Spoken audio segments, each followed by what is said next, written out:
plenitude de Deus. Ora, aquele que é poderoso para fazer infinitamente mais do que tudo quanto pedimos ou pensamos, conforme o seu poder que opera em nós. A Ele seja a glória na Igreja e em Cristo Jesus por todas as gerações, para todos sempre. Amém. Amém, irmãos? Podem sentar. A palavra já foi orada. Então, por esta causa, me ponho de joelhos. Então, Paulo aqui, ele vem orando pela sua segunda vez. A primeira vez que Paulo ora por iluminação. E a segunda vez, Paulo vem orando por capacitação. Muitas vezes, nós somos bem imediatistas em nossas orações. Por que causas nós vamos orar? Muitas vezes a nossa oração, pelo que nós estamos passando, é por saúde, por sentimentos, por dor, por luto. Mas Paulo aqui, no capítulo 3, ele não vai orar por essas dores. Ele vai orar pela igreja, pelo povo de Cristo. E os judeus, eles não tinham costume de orar de joelhos. Eles oravam em pé.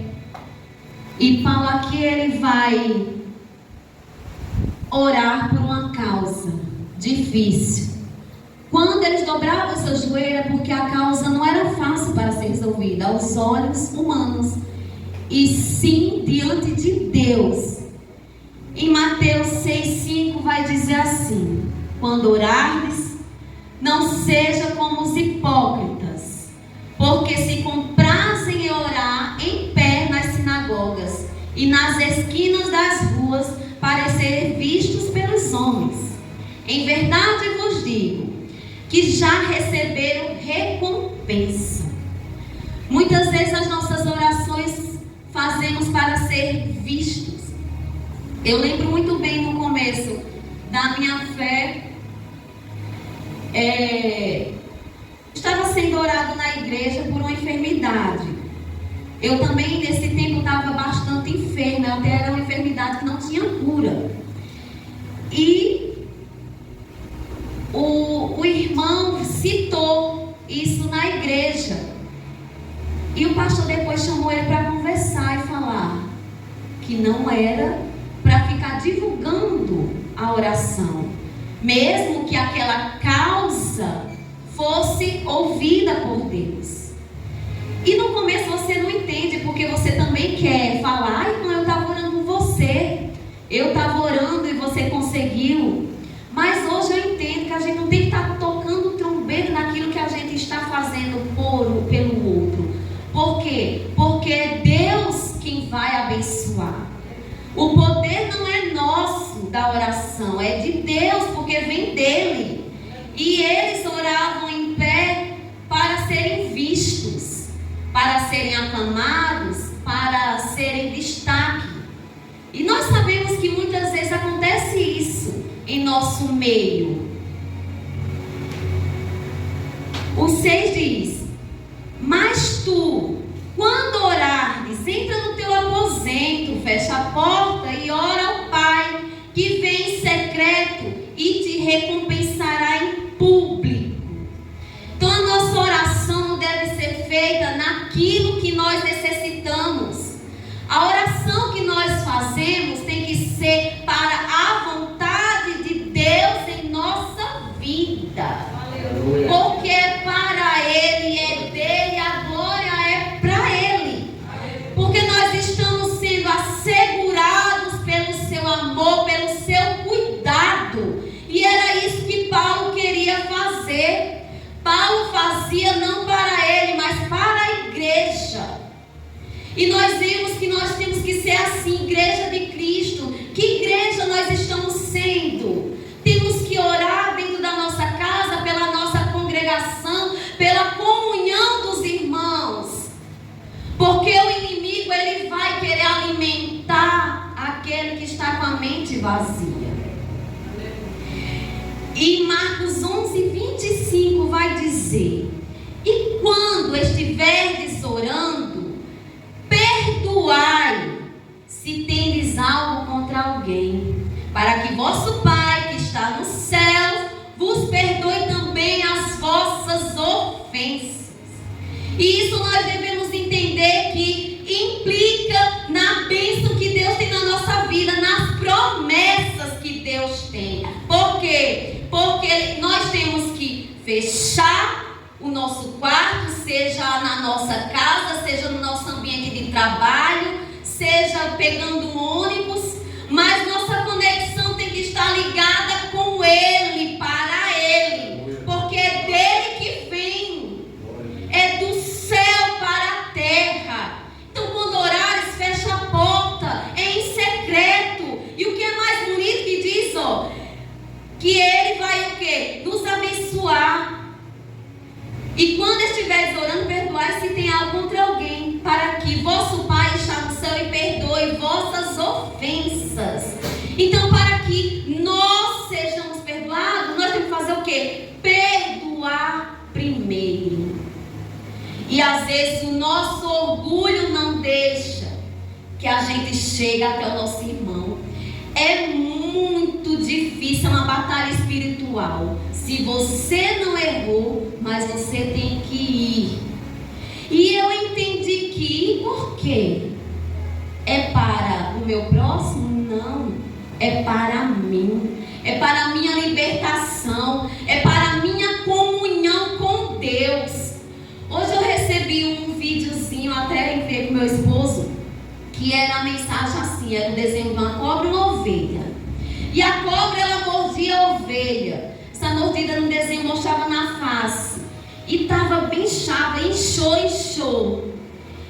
E a mensagem trazia o quê? A cobra tinha o quê? Aquela inveja da ovelha. Por quê? Porque ela sempre andava em comunhão com Deus, sempre estava alegre, sempre tentava caminhar com Cristo, porque é o que nós fazemos como servos, como ovelhas de Deus, é andar alinhado com Deus.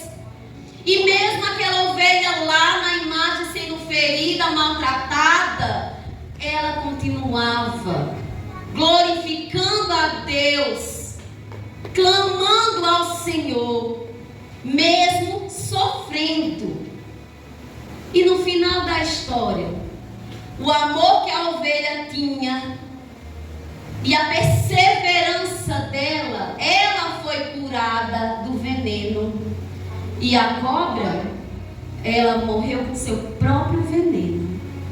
Então nós temos que aprender que quando nós liberamos perdão, é em nós que as feridas são curadas. É dentro de mim, é dentro de você que o operar de Deus vai fazer. E quando nós somos abençoados, abençoamos nosso próximo. Então o perdão depende de nós, para Deus nos perdoar. Então, no verso 16 vai dizer: para que segundo a riqueza da sua glória, vos conceda que sejais fortalecidos com poder, mediante o Espírito no homem interior. E eu li várias vezes esse pedacinho desse trecho. E eu dizia: meu Deus, não estou entendendo nada desse pedacinho. E eu fiquei bastante aflita, porque eu gosto de debater com meu esposo quando ele está em casa. A gente tira dúvidas juntos. Mas Deus é poderoso para abrir nossas mentes. Aleluia. Porque segundo a riqueza da sua glória, a riqueza vem de quem? É de Deus, não, a glória não é nossa, é dele. É do nosso Pai, nosso Pai eterno. Então, quando diz ser fortalecido no homem interior, quer dizer que a obra não é nossa, a obra vem do Espírito. É do Espírito Santo que vai vir a obra dentro de mim e dentro de você. É no nosso interior, no homem interior, que Deus vai trabalhar para que sejam vistas as nossas boas obras. Então, que obras nós estamos fazendo? Qual causas nós estamos orando? Para quê?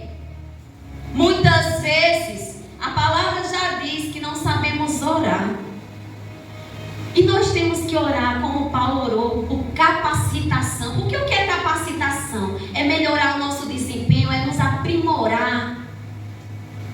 É a gente ser capaz de fazer melhor do que nós fazíamos antes. Em Hebreus 4:12 vai dizer assim: pois a palavra de Deus é viva e eficaz, e mais afiada do que qualquer espada de 2 gumes.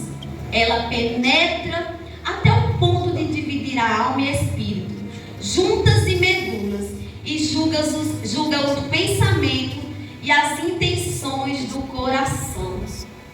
Aleluia. Palavra poderosa, porque a palavra de Deus, ela tem poder. Ela vai penetrar de dentro para fora. É como diz, né?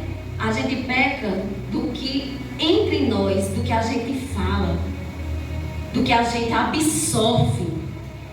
Então Deus vai trabalhar dentro de quê? Dentro do nosso interior, derramando capacitação. Então essa capacitação dentro de mim, dentro de você, tem que ser de dentro. E como vai ser isso? Gálatas vai nos mostrar em 5:23, falando sobre os dons dos frutos do Espírito Santo. Quando nós deixamos esse homem interior, o homem velho, ser esmagado e jogado fora, ser trocado aquele coração duro, amargoso, aquele coração que só queria maltratar, se vingar, por um homem novo, uma mulher nova, guardando os frutos do Espírito Santo, que Deus quer em nossa vida, que é o amor, a alegria, a paz. Nós vamos ser transformados. A causa que nós vamos estar orando vai ser ouvida. Para isso, nós precisamos ser o que? Capacitados. Então, Paulo queria isso. Que nós íamos nos capacitar onde? No poder de Deus que vem para nossas vidas. Então, quem opera dentro de mim, dentro de você, é o Espírito Santo de Deus. Glória a Deus.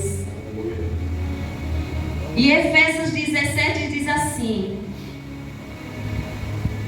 o 3:17: e assim habite no vosso coração pela fé, estando vós arraigados e alicerçados em amor. Então, tudo que nós temos e que recebemos é dom de Deus. O habitar do Senhor Jesus, que vem sobre nós, sobre o nosso coração, ele vem quando nós olhamos para a cruz de Cristo. Foi lá que ele mostrou, e eu digo até assim, nas minhas palavras, pela permissão do Senhor Jesus, foi por esta causa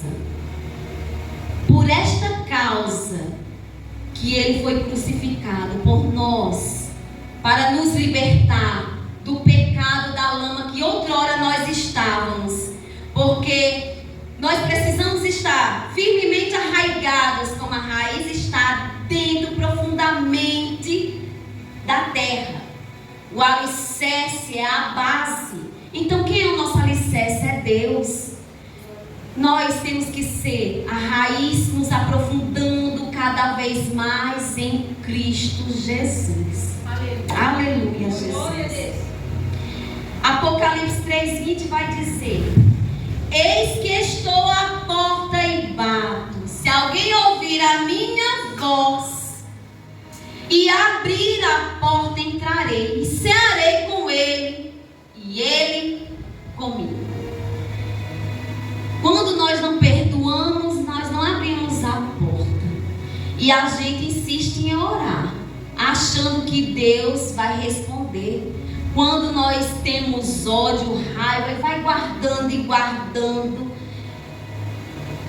E Deus nos mostra que nós temos que ser libertos, para que Ele possa usar eu e você para aqueles que estão precisando.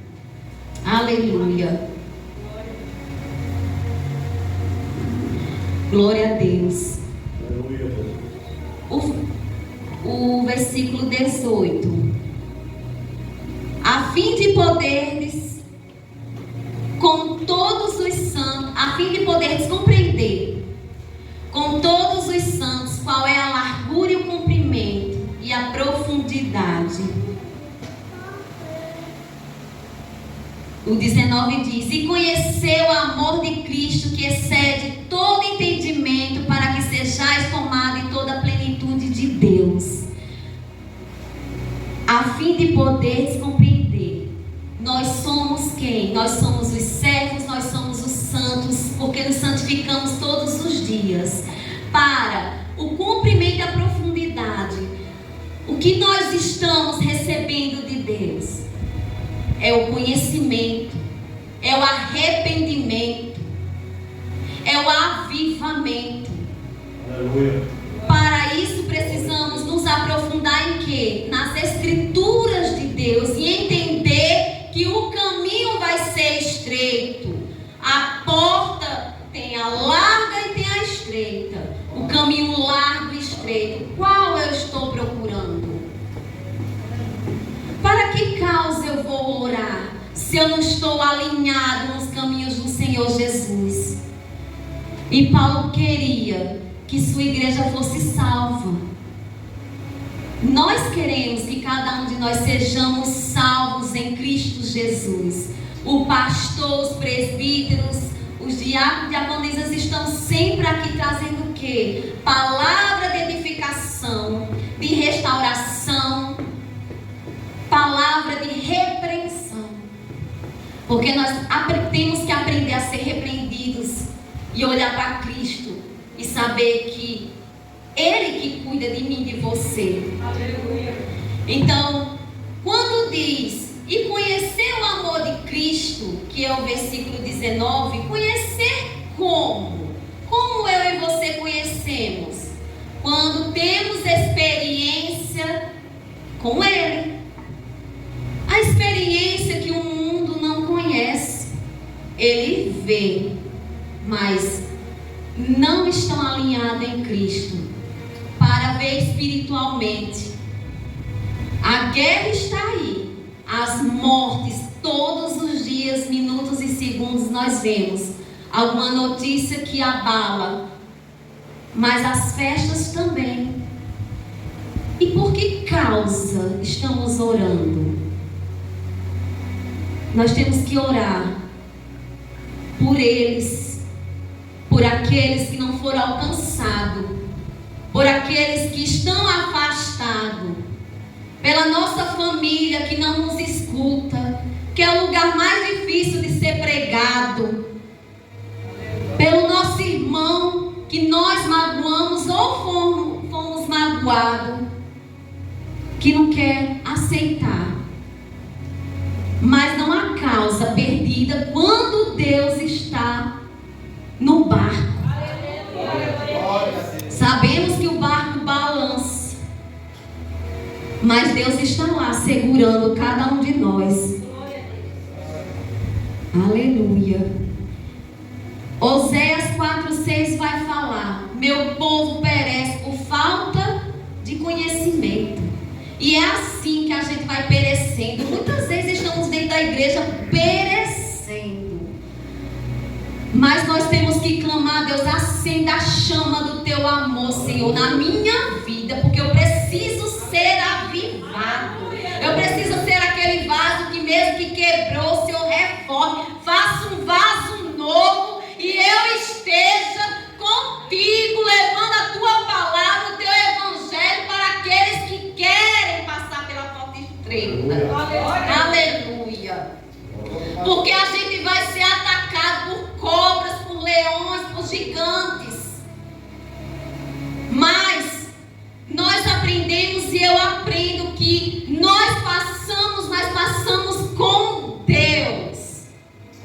Não foi fácil para Paulo, porque ele passou por problemas, por aflições, por prisões, foi batido, humilhado, espancado, mas ele não deixou de orar. Não era para ser orado, mas ele não parou de orar. Não sabemos o seu pensamento, mas eu penso, podia ser que por esta causa tão difícil. Mas a igreja dobrava os seus joelhos, porque dobrar os joelhos é um sinal de humilhação a Deus e não a homens. Porque Ele vai nos recompensar. E quando Ele recompensa, até quem a gente não quer que veja, vai ver as bênçãos em nossas vidas. E nós temos que crer assim, porque é a palavra que diz. Aleluia. Glória a Deus. E o verso 20 vai dizer: ora, aquele que é poderoso é forte. Aquele que é poderoso é aquele que veio, é o grande eu sou, é o nosso Salvador, é o Deus que nos libertou, é Jesus de Nazaré que se fez carne, é Ele que veio na terra, é Ele que foi apedrejado, humilhado. Eu já ouvi falar, quando eu estava tentando, muitas vezes a gente quer iluminar um irmão, colocar ele de pé, mas eu ouvi ele falar assim: mas foi Jesus. E quem sou eu para estar passando por isso? Somos filhos, porque nós temos um Pai. Porque logo no início diz assim: por esta causa me ponho de joelho diante do Pai, de quem toma o nome toda família. A família tem que ter um pai para construir uma família. E quem é o nosso pai? É Ele, é nosso Deus. E quando passamos por sofrimento, Ele passa conosco. Porque Ele diz: esforça-te. Se não nos esforçarmos, como queremos a graça, como queremos a bênção e a vitória? Aleluia. Ele foi moído lá naquela cruz. E Ele chamou por quem? Pai. Pelo Pai. Num momento doloroso. E Ele ainda clamou por nós. Antes, Ele clamou por Ele: passa de mim esse cálice. Por nós, Ele olhou com um olhar de misericórdia, porque nós não sabemos o que estamos fazendo. Hoje nós sabemos. Hoje sabemos sim o que temos que fazer. É renunciar à arrogância da nossa vida. É renunciar ao ódio, à inveja. É renunciar à maldade, o palavreado feio dentro da nossa casa. A maldição que muitas vezes jogamos para os nossos filhos. É renunciar, porque Deus quer operar em nossa vida. E o irmão falou que Ele quer nos salvar para a glória dEle. Aleluia. Porque Ele é a nossa fonte de vida. Ele é quem nos fortalece. E o 21 vai dizer: a Ele seja a glória na igreja e em Cristo Jesus por todas as gerações. Para termos uma vida com Deus, é necessária a renúncia. Porque a glória, a majestade é dEle. Por toda a nossa vida vai ser para Ele. E para isso nós temos que ter comunhão, pegar na mão do nosso irmão. E como foi falado, deixar Deus segurar em nós. E eu finalizo com João 17:3, que diz: e a vida é esta, que te conheçam a ti, por único Deus verdadeiro, e a Jesus que enviaste. Então Deus veio, Deus enviou Jesus para nos libertar, para nós conhecermos um só Deus, porque Ele é o Pai, o Filho e o Espírito Santo. E a maior vitória que nós temos, e a vitória de Deus, foi na cruz, porque senão não estaríamos hoje aqui. Então, quando dobrarmos nossos joelhos, dobramos em renúncia, em edificação e iluminação. Porque a causa difícil que nós vamos colocar durante esta campanha, durante toda a nossa vida, até a vida de Cristo, ou até nós recolhermos, nós precisamos ensinar o nosso próximo a reconhecer o nosso Deus como seu Salvador, seu Criador, porque Ele quer nos salvar. E que Deus abençoe nossas vidas, amém? Foi essa mensagem que o Senhor me deu. Não é fácil, eu digo ao meu esposo sempre, é difícil levar o Evangelho. Mesmo às vezes a gente escutando alguém dizer que é fácil, para mim nunca foi. Porque é uma espada de 2 gumes, corta. Então se eu não sentir, como eu vou passar? Como o irmão vai aprender? Porque nós sabemos que vem de Deus. E quando vem de Deus, a igreja sente. Então nós temos que ter humildade para reconhecer tudo e em todos os momentos da nossa vida. E agradecer ao Senhor Jesus, porque é Ele quem faz. E por esta causa nos colocamos de joelho em Cristo Jesus. Causas impossíveis. Causas que até mesmo eu já passei. E muitas vezes a gente passa incrédula, porque achamos que não vamos conseguir, mas somos surpreendidos pelo poder do Espírito Santo, porque quem faz não é o homem, somos canais usados. Então, para ser canal usado, nós temos que ser preparados, alicerçados, enraizados em Cristo Jesus. E eu agradeço a oportunidade em nome de Jesus, amém?